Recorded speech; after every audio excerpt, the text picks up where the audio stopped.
Au regard de ce décompte, nous pouvons alors siéger valablement. Je déclare ouverte la plénière. 19 députés sur 34 qui comptent l'organe délibérant du Kassai central ont pris part active à cette plénière convoquée par le bureau d'âge de cette première institution en province. 3 points ont fait l'objet, entre autres, lecture du PV de la plénière passée, traitement des pétitions adressées aux 5 membres du bureau, ainsi que la communication du président Stéphane Mwanda. Avant de débattre sur ces pétitions, une motion a été soulevée par le député provincial Bokayombo Nyoka, invitant ainsi la plénière d'accorder un moratoire aux membres visés par les pétitions de venir s'exprimer. Position vite balayée par un autre député, élu de la ville, Willy Wishia Bakatushipa, qui était une fois invalidé par les bureaux sortants pour absence non justifiée et validé par la plénière de séjour, faute du respect de la procédure d'invalidation. Après débat, la motion tombe au vote et surgit cet incident créé par 3 députés provinciaux qui soutenaient donc les camps du bureau sortant.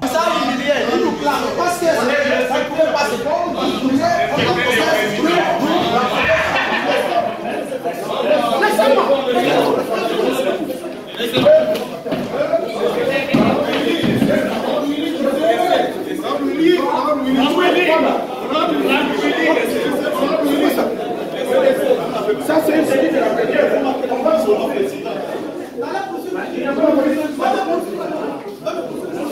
Que reproche-t-on au bureau sortant? Dans ces pétitions collectives, quelques griefs sont à noter, entre autres le détournement, la mégestion, la prise de décision sans consulter la plénière, la protection du gouverneur par l'ancien bureau de l'Assemblée provinciale pour ne citer que ceci. Au terme du débat sur ces pétitions, l'Assemblée provinciale du Kassai central prend la décision suivante lors de la plénière subséquente. Sont déchus de leurs fonctions des membres, des personnes dont les noms en regard de leurs fonctions.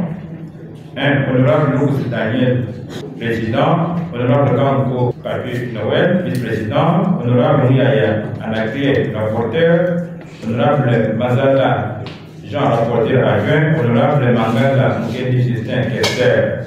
Il faut signaler que dans la matinée, avant la dite plénière, un groupe de jeunes non autrement identifiés ont tenté de brûler des punais devant le Capitole, scandant ainsi des cris tels que « touchez pas à mon gouverneur Joseph Moïse Kamboulou Konko ».